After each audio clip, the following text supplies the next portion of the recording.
there's a way to make an entrance. This is my destiny. It was now a conspiracy of witches. Download Veely today.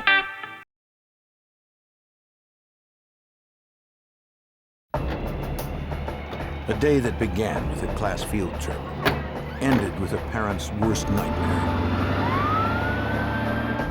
Family and friends worked with local police and the FBI in an urgent search for a missing daughter. An unlikely suspect eventually emerged in the girl's disappearance. Faced with conflicting testimony, the FBI would need to rely on forensic evidence to convict a predator.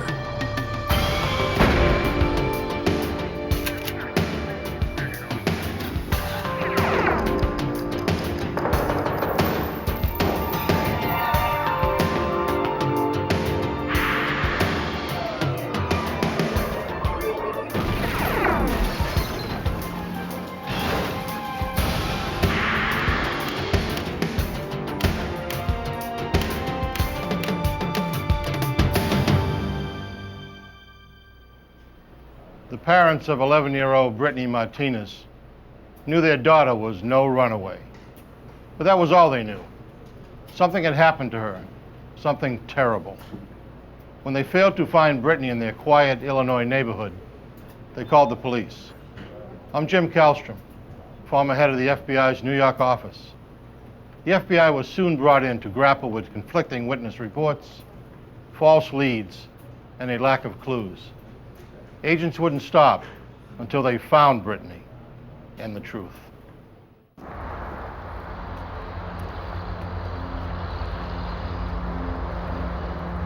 Chicago, Illinois, and its surrounding suburbs are home to roughly 10 million residents of various backgrounds and income. People settled here to take advantage of Chicago's economic and cultural opportunities. Families from Chicago's nearby suburb of Elgin were no exception. At about 5 p.m. on May 8, 1997, Wendy Howlett returned to Elgin with her 5-year-old son and her 11-year-old daughter, Brittany Martinez, after enjoying the day at Chicago's Shed Aquarium. The mother of two had chaperoned her daughter's 5th grade class on a field trip to the famous institution. She was just all excited about her field trip to the Shed Aquarium. And I had 5 of her girlfriends with me. They had a great time. They liked the sharks, the turtles. We had lunch outside, seeing the boats, seeing planes going by. Brittany just had a wonderful time. Brittany and her friends were eager to play outside on the first warm day of spring. The 5th grader was her mother's eldest from a previous marriage. While upstairs with her son, Wendy heard her daughter call up from the street. Brittany asked if she could go to a nearby park. I looked down the window and she was looking up, and I said, no, you can't go, because I thought she was maybe just going with one friend, and she actually went with 5, and I'm like, okay, there's a group, you can go. Just be back by 6 o'clock. All right, have fun. The park was only 2 blocks away. Her son was too young to go with them, so Wendy offered to take him to his Aunt Pam's new house for a short visit. Since Pam lived in the neighborhood, the walk would be brief.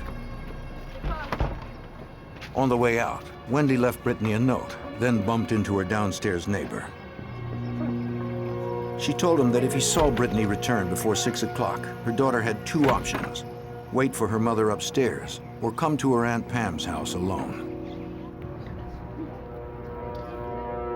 45 minutes later, Wendy had returned from Pam's without seeing Brittany. She figured she was still at the park with her friends.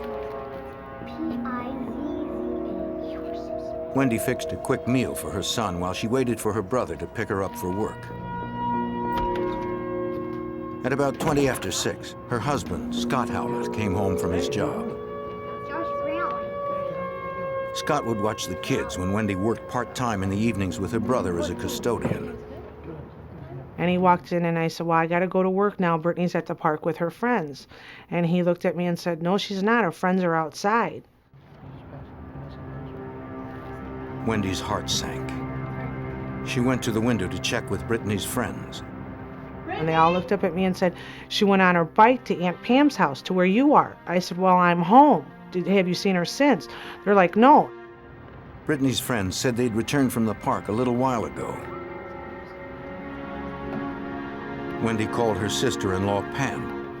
Hey, Pam? You seen Brittany? No, I seen her in the park.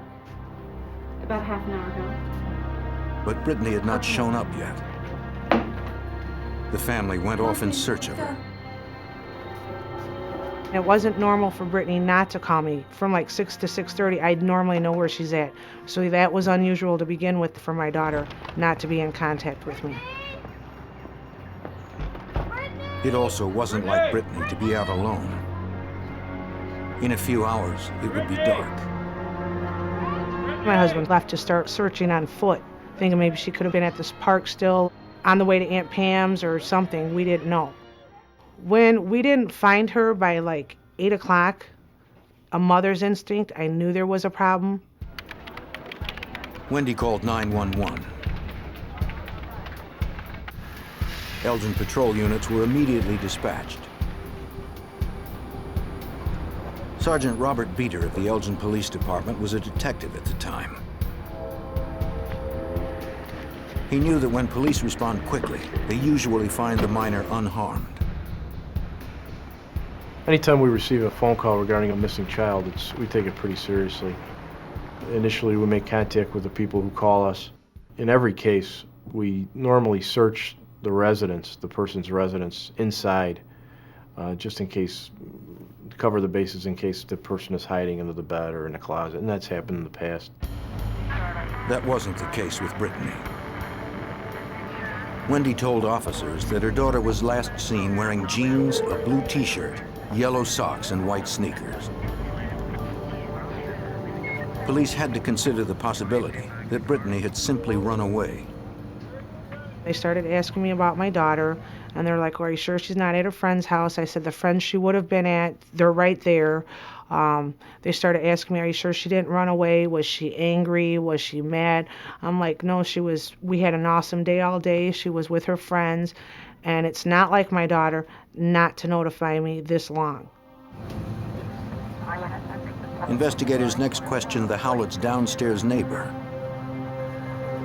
He said that Brittany and her friends came back from the park at about 5:50, 20 minutes before Wendy had returned from her sister-in-law Pam's house. The neighbor said he gave Brittany the message from her mother. She could wait upstairs or go to her Aunt Pam's alone. According to him, Brittany seemed excited about going to see her aunt.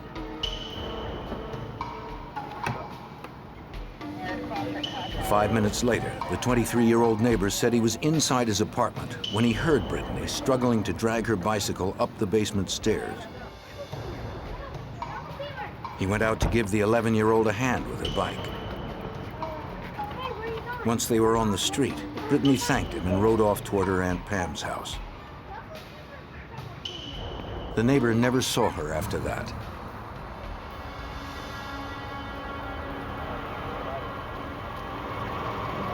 As word of Brittany's disappearance spread, more police and family members continued to gather to help in the search.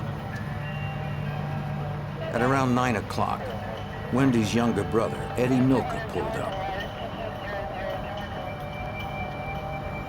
Brittany's uncle was shocked by the news.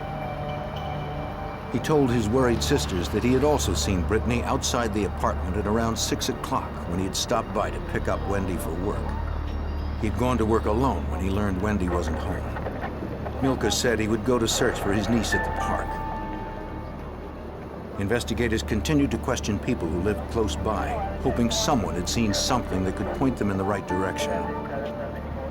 But no one else had seen the 11-year-old on her bike after she left her house.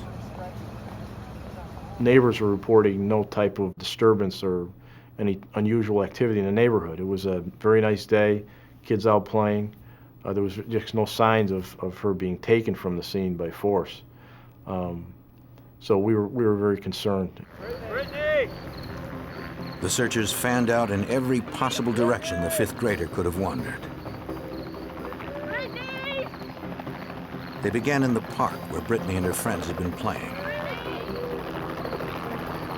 A helicopter joined overhead. Other volunteers searched dumpsters and alleys in the area. Brittany and her bicycle seemed to have disappeared without a trace. As the night wore on, the searchers straggled back, weary and discouraged. Wendy remained at home, hoping for news on her daughter's whereabouts.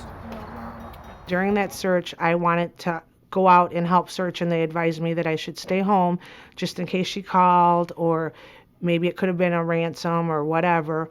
So I stayed home, as hard as it was, and no phone calls, no nothing. My husband, my mom, my sisters, they were all out searching here, going to parks. They continued to search all night. Wendy did her best to remain composed. But after 6 hours of fruitless searching, the mother was distraught. She was very upset, very emotional, very concerned, just at wit's end, just didn't know where to turn. We tried to reassure her that, we're doing everything we can. We're not going to give up on this. We're going to keep going and going and going until we find her. Once again, investigators turned their attention to the interior of the building for clues.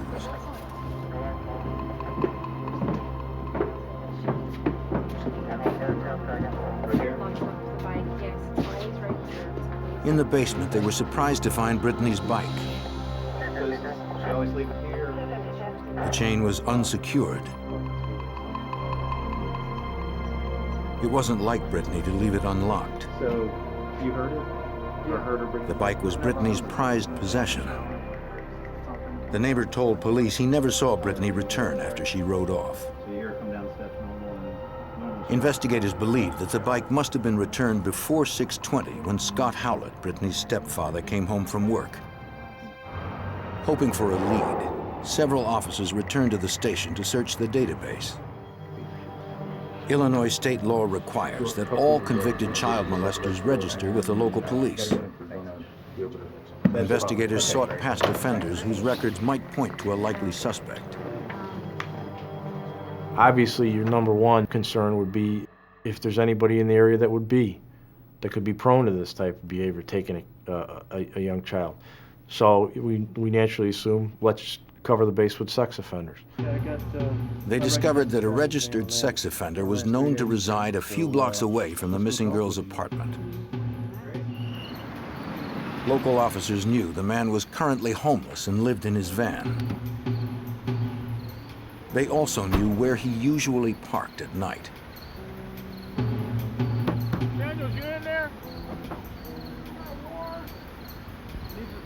If the missing girl was inside, investigators didn't want to provoke him to do anything desperate.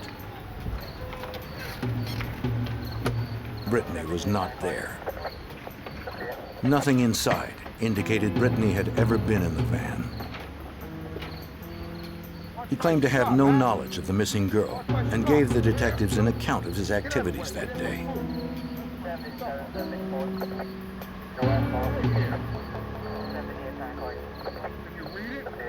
His alibi checked out. Thanks. No, thank you. Have a nice night. Officers re-interviewed family and friends in the slim hope that they might offer something new that could help. Wendy's parents, Brittany's maternal grandparents, lived a few miles away with their 20-year-old son, Eddie Milka. No one had seen Brittany since Eddie had at about 6 o'clock. The family believed Eddie was one of the last persons to see her. We wanted to find out further information that Brittany might have relayed to him, that she was going somewhere, or maybe he dropped her somewhere or something, anything that he might have been able to tell us. Eddie Milka appeared tired, but detectives wanted to get a more detailed statement while his memory was still fresh. When police asked him to provide one back at the station, the missing girl's uncle was offended. He blurted out, "Why do you guys think I took Brittany?" We're kind of taken aback by that because it was an unusual statement.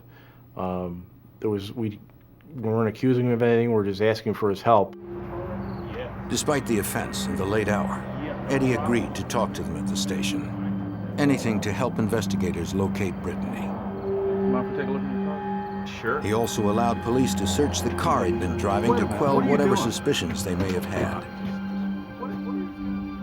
In that type of a search, you take a look and see if anything would draw your attention to the car. Maybe some item of clothing that she was wearing at the time. Not that we expected to find that in there, but we need to explore all avenues. There was a garbage can in the back seat of the car.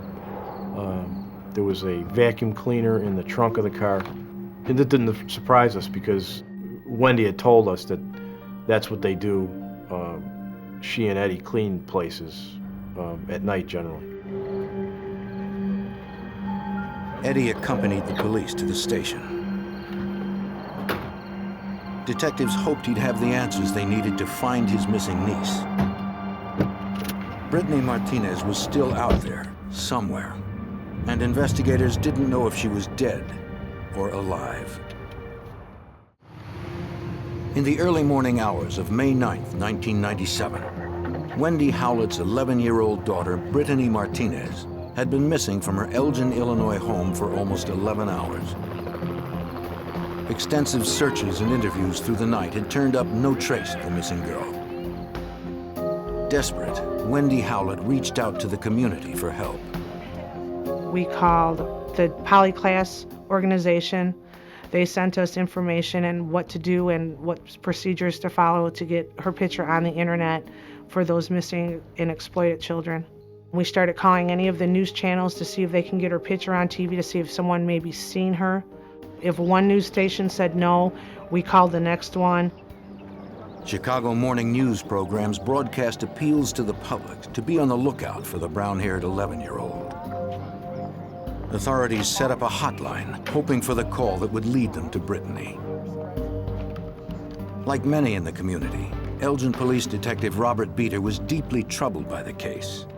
This investigation was particularly difficult because of it involved a small child. She was 11 years old, and actually at the time, my oldest son, was 11 years old, and it kind of hit home. When you first get these cases, 99 times out of 100, you can find the person rather quickly. So as time goes on, it just became very draining to try to determine where this person's at. Okay, Eddie, tell me what happened that evening. Racing against time, detectives turned to Brittany's uncle, Eddie Milka, for help. Although the 20-year-old janitor had been up all night, detectives asked him to detail what he could remember about the last time he saw his niece. He said that at around 6 p.m., he arrived to pick up Brittany's mother, Wendy, who was supposed to help him clean a building that night. Eddie recalled seeing his niece outside with her bike. He asked where her mother was. Brittany said that her mother was not home. Eddie couldn't wait for his sister. He had to be at work, so he said goodbye, hugged his niece, then left at around 6:15. He said he wasn't sure if Brittany had taken her bike inside afterwards. At about 6:45, Eddie stopped at a convenience store to buy a pack of cigarettes before work. He stayed at work until 8:30 and discovered that Brittany was missing at about 9. He had searched 2 parks that night where he knew Brittany often played. But like the rest of the family, he turned up nothing. Afterwards, he stopped by the house of some friends and admitted smoking marijuana with them. Now he was exhausted and wanted to get some sleep. At some point in the interview, he said, "Listen, guys, you're just going to have to let me go because I don't have anything else to tell you. I'm tired. I want to go home." And at this point, it was like a 3-hour interview, and we didn't have any reason to keep him there, so then we brought him home. With time working against them, Elgin police contacted the Chicago field office of the FBI. That was pretty recent. From experience, FBI Special Agent Beth Malarkey knew that if Brittany was not found in the first 24 hours, the girl's chances of survival were slim. The initial hours are incredibly crucial. We all know in law enforcement, and having worked previous kidnapping cases, that the longer the child goes missing, the less likelihood there is of recovering the child, certainly alive. And our mission is to recover a live child. The FBI offered local authorities additional manpower, plus a computer system that helped organize, cross-reference, and manage leads. These resources became increasingly valuable as calls flooded in. There were hundreds of leads that were called in by the public because of a number that was disseminated to the public for anyone having information. All of those leads were cataloged and checked. People's alibis were checked. Investigators decided to follow up on Eddie Milka's alibi as well. They spoke to the president of the company whose building Eddie was scheduled to clean the night before. The executive had worked late that night and saw no one else in the building. When he locked up at 8:15, the president's car was the only one in the lot. Investigators also checked the convenience store where Milka said he bought cigarettes. The store was equipped with a 24-hour surveillance camera. The detective scanned the video recorded on May 8th from 6 to 8 p.m. He never saw Brittany's uncle enter the store. Eddie Milka had lied about his whereabouts. The other family members were interviewed, and what they told us turned out to be true. All their whereabouts were accounted for. Other people were able to verify their statements. Everything that Edward Milka told us turned out not to be true. But the discovery that Milka had lied did not prove wrongdoing, nor did it put investigators any closer to finding the young girl. It had been almost 24 hours since Brittany was reported missing. Now, can I get a copy of Investigators continued to pursue all viable leads. By this time, we were just getting continuous telephone leads, the citizens calling in, community calling in, assisting us with possible information. Maybe they saw her somewhere. Witnesses reported seeing Brittany in many locations throughout the region, including a restaurant. The police dispatched officers to check each sighting. The public and investigators alike clung to hope that Brittany was still alive.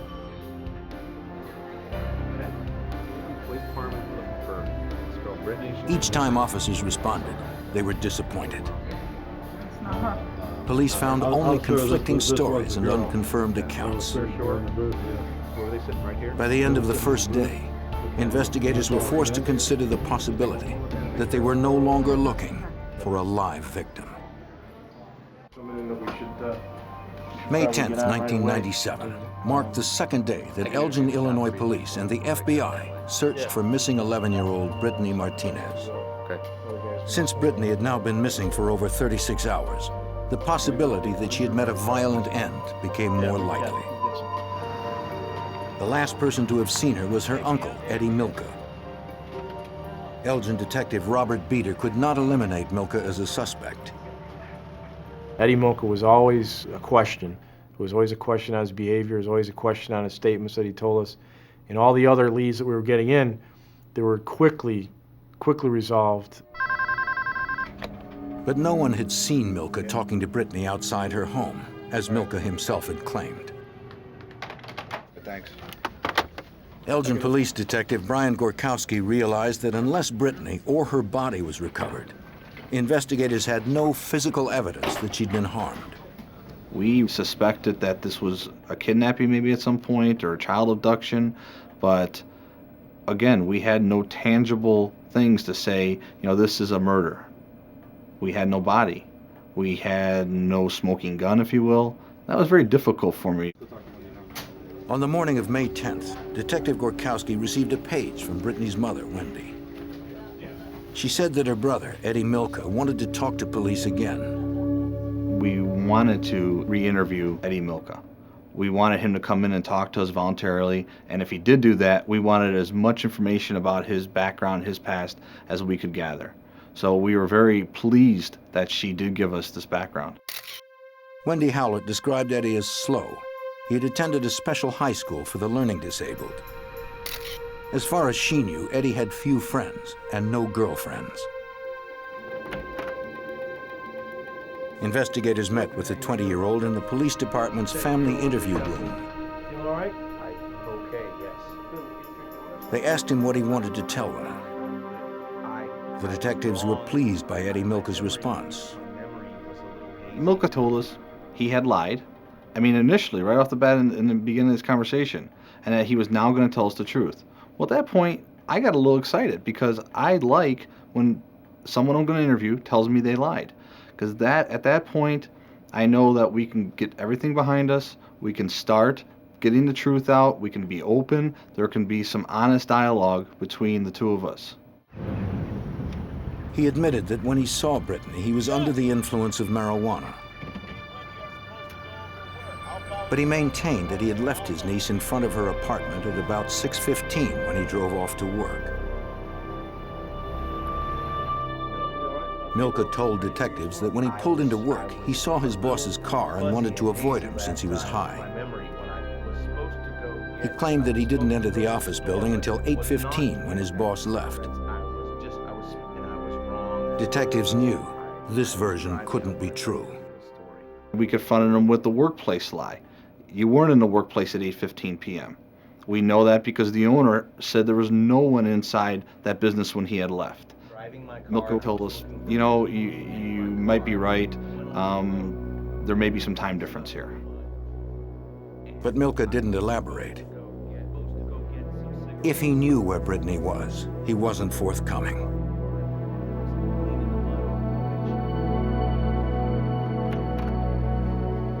Investigators tried a new tack. Let's take our time. I asked him to imagine where Brittany was at this point in time because he was the last one to see her.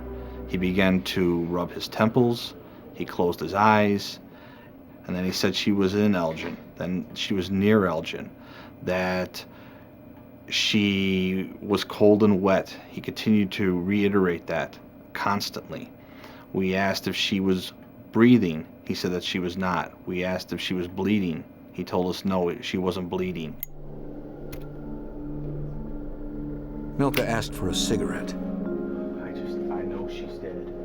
He started pacing and mumbling, then asked the detective to write down what he was about to say.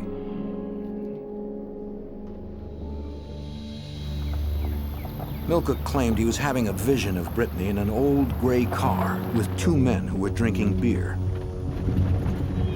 He also saw farmhouses, a dirt road, gravel, rocks, and a creek. He added that the men had touched her all over, but he didn't stop there. After he had told me that he had seen these two males touching Brittany, he then told me, I know she's dead, I want to tell my sister she's dead, grabbed me, hugged me, and began to cry. Eddie? Wendy Howlett was called down to the station. She noticed her brother had been crying and asked what he had to tell her. Once again, Eddie Milka changed his story. He just looked up at me and said, I didn't do it. I don't, they're putting things in my head. I just want to go home. I just want to go home. They're telling me Brittany's dead. Brittany's still alive. We got to find her. Since Milka never admitted any wrongdoing in his vision statement, police had nothing to hold him on. Wendy took her brother home. Investigators questioned the two friends Milka said he had smoked marijuana with on the day Brittany disappeared. They confirmed that they'd been with Eddie until 10 minutes to 6 when he left for work. Milka told them that he would be back later to watch the Bulls game. When he returned at approximately 10:30 that night, Milka was upset and crying. He told them that his niece Brittany was missing. They then drank a few beers and watched the rest of the Bulls game. Eddie left their house at about 1 a.m. The friends had nothing more to add. Investigators still had no evidence that Milka had abducted Brittany and no clue as to where she might be now. And then, a week goes by and we still haven't determine what happened to her. She could have been found somewhere. She could have been taken and then released. And that's how some of these cases work out. Some of the more dangerous ones, the person takes them and then releases them a later time. On May 17th, 1997, 9 days after Brittany disappeared, a couple was boating on the Kishwaukee River, 18 miles outside of Elgin, when they made a grisly discovery. They found the body of a girl washed up on a sandbar. She was naked from the waist up and severely decomposed. The terrified couple made for shore and then ran to call the police.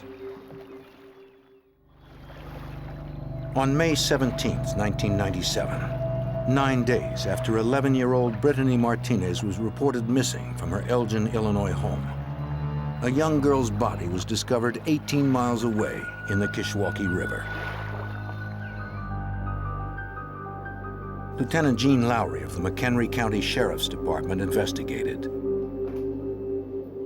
At the time, we weren't sure if it was Brittany Martinez or not.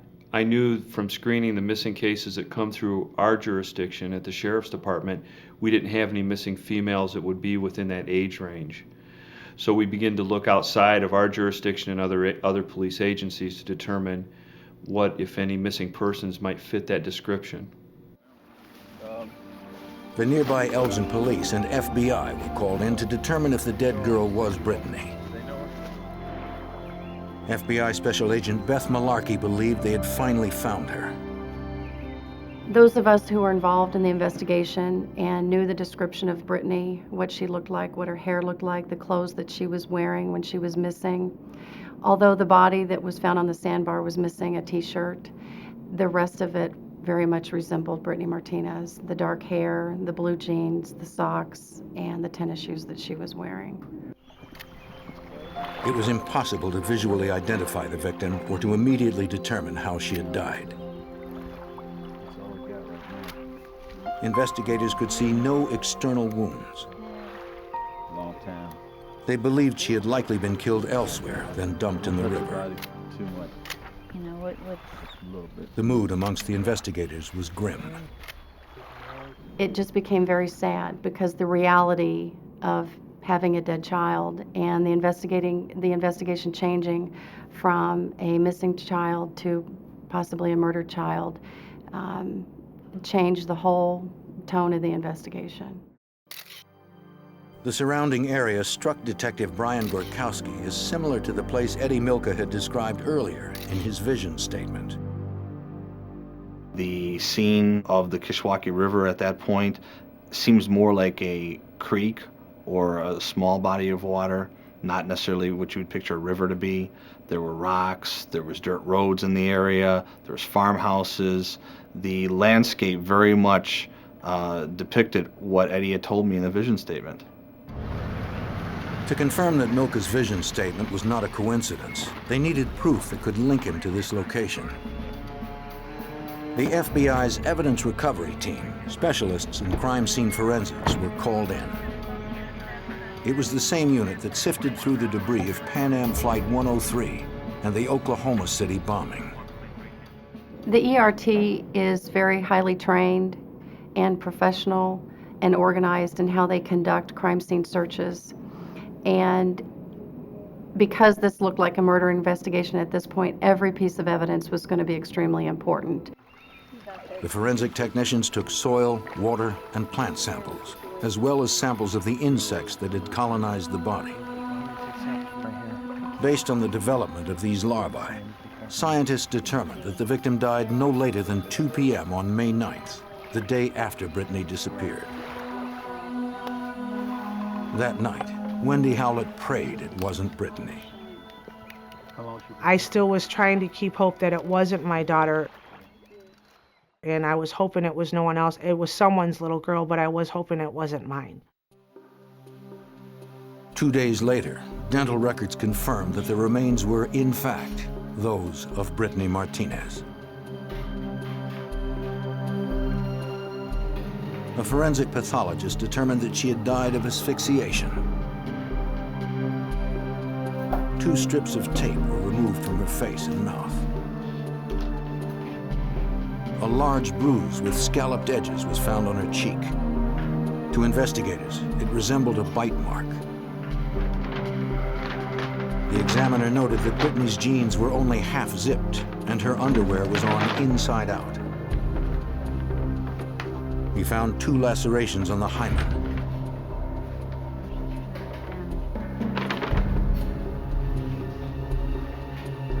The pathologist concluded that the 5th grader had been sexually assaulted immediately before or at the time of her death. It would take several more months to process Brittany's clothing and tissue samples at the FBI lab. Special Agent Malarkey wanted to make sure that the analysis was thorough. I have to say that I didn't sleep for several days after that because seeing her, seeing the state that she was in, and understanding the magnitude of what took place. Detective Robert Beater hoped the discovery of Brittany's body and clothing would provide the physical evidence they needed to catch her killer. When it was final, at that point we could notify the families and really start digging our heels and focusing on some of the evidence we had already recovered. For the past 11 days, Wendy Howlett had nourished the hope that her child was still alive. Now, that hope was dashed. The Howletts' worst fears had come true. When they told me that it was my daughter, it is the worst feeling that you ever want to know. I can't even describe the pain that it goes through because that was my only girl. And I wish this upon no one, not even my worst enemy do I wish this upon. And like an hour after my daughter, they confirmed that it was her, I went into her room and started breaking things. And then I got even more upset because I was breaking her things and I still was hoping she was alive, even though I knew she wasn't. Investigators speculated on why Brittany's body had come to rest in a river 18 miles from her home. Lieutenant Jean Lowry asked Brittany's mother if the location seemed significant. And at that time, she had indicated that her father was an employee of the Milwaukee Railroad and had since been retired or disabled, and the family spent many summers at the Railroad Museum in Union, Illinois, a very, very short distance from where Brittany Martinez's body was found. Eddie Milka had spent time there as well. Investigators secured a warrant for samples of his blood, saliva, and hair. They were forwarded to the FBI lab so examiners could begin the lengthy work of DNA mapping. Milka's genetic profile would be ready for comparison to any foreign DNA recovered from Brittany or her clothing. A forensic dentist also took impressions of Milka's teeth. Investigators suspected the mold would match the bite mark found on Brittany's cheek. The dentist compared the cast to a blown-up photo of the indentations on the victim's face.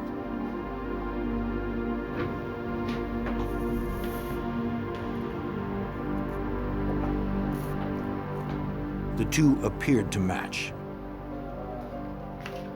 But due to advanced decomposition, the bite mark was distorted, so the dentist could not be absolutely certain Milka's teeth had made the mark. The results were inconclusive. Authorities still lacked the physical evidence needed to make an arrest. They obtained a warrant to search the impounded Lincoln town car they believed Milka had used to drive Brittany to the river. Soil samples collected from the wheel wells were found to be too common to prove where the car had been. Investigators hoped something on the inside would be more promising. Among the clutter in the back seat, agents found a paper cup from a fast food restaurant. Its lid was stained red with what appeared to be blood. The lid also held a partial palm print that matched Eddie Milka's. Brittany's fingerprint, along with her mother's, were found as well. Matted in the fibers of the backseat floor mat, they found more red stains. Agents secured samples of fibers from the floor mat and upholstery. more than 140 items were collected from the car and forwarded to the growing caseload at the FBI lab. Since the lab would take months to complete tests, Lieutenant Lowry asked Brittany's relatives to recall if anyone had been injured inside the car. Brittany's maternal grandmother, Milka, remembered that the 11-year-old had had a nosebleed in the car on the day of a family outing. Brittany's other grandmother said she was also there that day but did not recall the incident. The Milka family painted it as, yes, there was a bloody nose in the vehicle, and these circumstances occurred. The other side of the family painted a dramatically different picture, that there was absolutely no evidence of a bloody nose. Family members on the two sides were lining up against each other. The Milkas believed that Eddie could not have killed Brittany. The hardest part of this investigation is the fact that our suspect was a family member. That obviously causes family problems when you suspect another family member of being the suspect in a case. That became difficult to overcome because we wanted the family's cooperation, and it's difficult for the family to keep cooperating when one of their own becomes a suspect. Though circumstantial evidence pointed to Eddie Milka, contradictory stories and no confirmed physical evidence meant that investigators might never be able to charge Brittany's uncle with her murder. By early December 1997, 6.5 months had passed since the body of 11-year-old Brittany Martinez was discovered in a river 18 miles from her home. Her uncle, 20-year-old Eddie Milka, was the prime suspect and agreed to provide tissue samples, though his side of the family believed he was not responsible. Without substantial physical evidence, it would be difficult for the FBI and local investigators to charge him with murder. Examiners at the FBI crime lab in Washington, D.C. had spent months sifting through hundreds of pieces of trace evidence collected during the investigation. Karen Lanning, a scientist in the FBI's Trace Evidence Unit, received Brittany's clothing and coordinated the examination.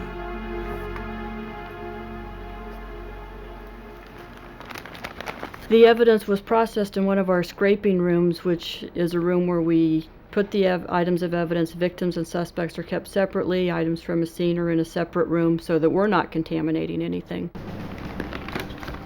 Lanning examined Brittany's socks, underwear, and jeans. Each item was scraped in the search for hairs or fibers foreign to the clothing. On the inside of the jeans, the examiner discovered one thin nylon fiber, a fiber distinctly different from the denim. She would compare the questioned fiber to a known sample from the carpet in Milka's car.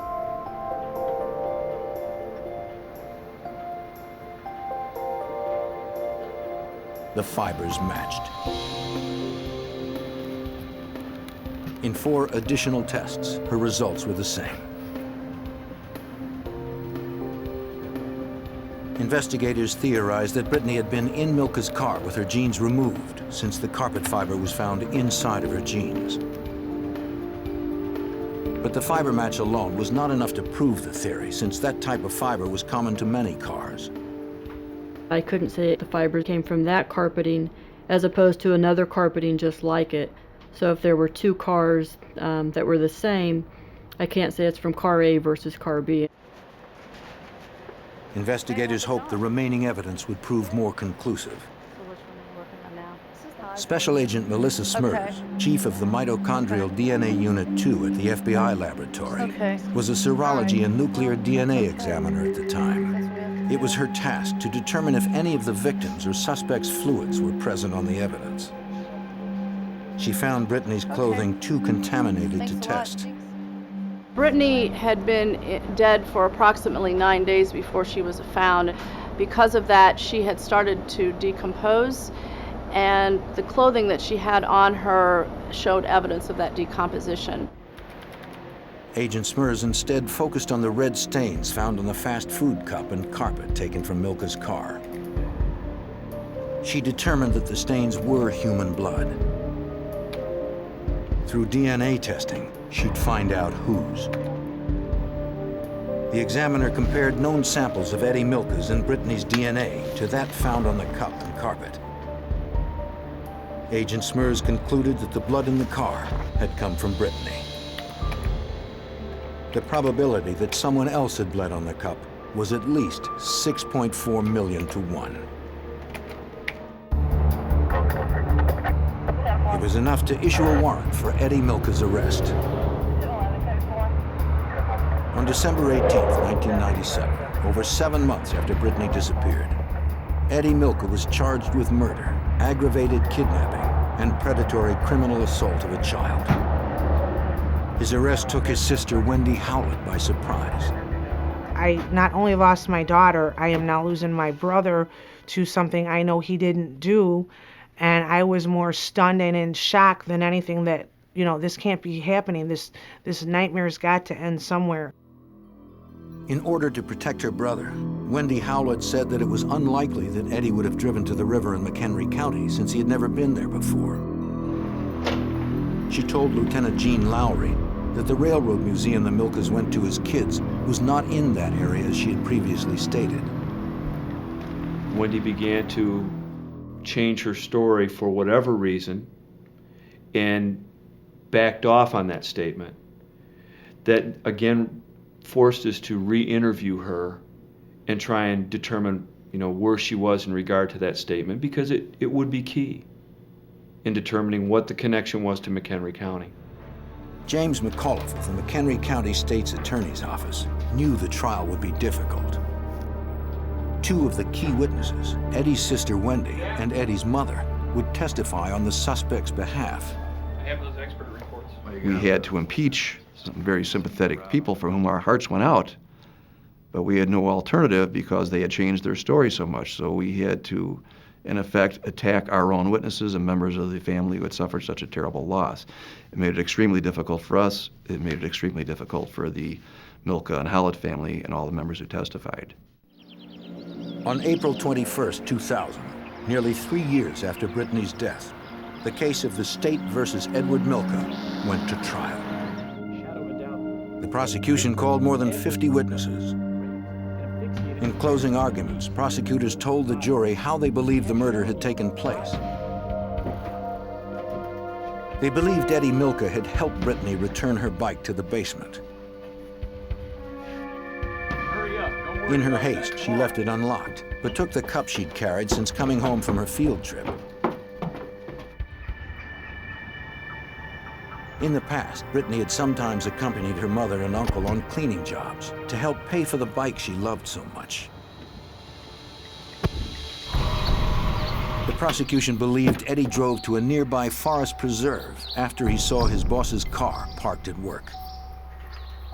There, prosecutors contended, he sexually assaulted his niece and likely smothered her until she died, then dumped her body in the Kishwaukee River.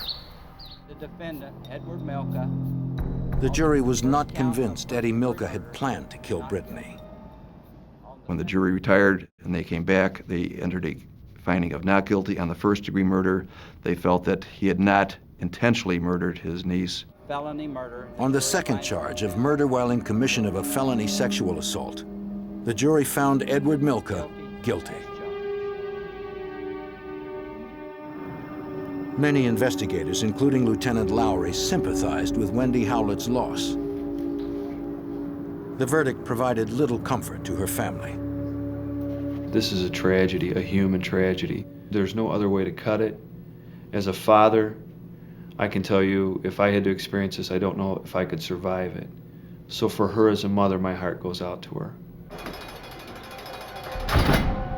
Edward Milka was sentenced to 75 years in the Illinois Department of Corrections. His crime tore a close family apart. When young Brittany was killed, no one could hear her scream. But with the FBI's forensic experts on the trail, the story of Brittany's final hours could be told, and her killer brought to justice.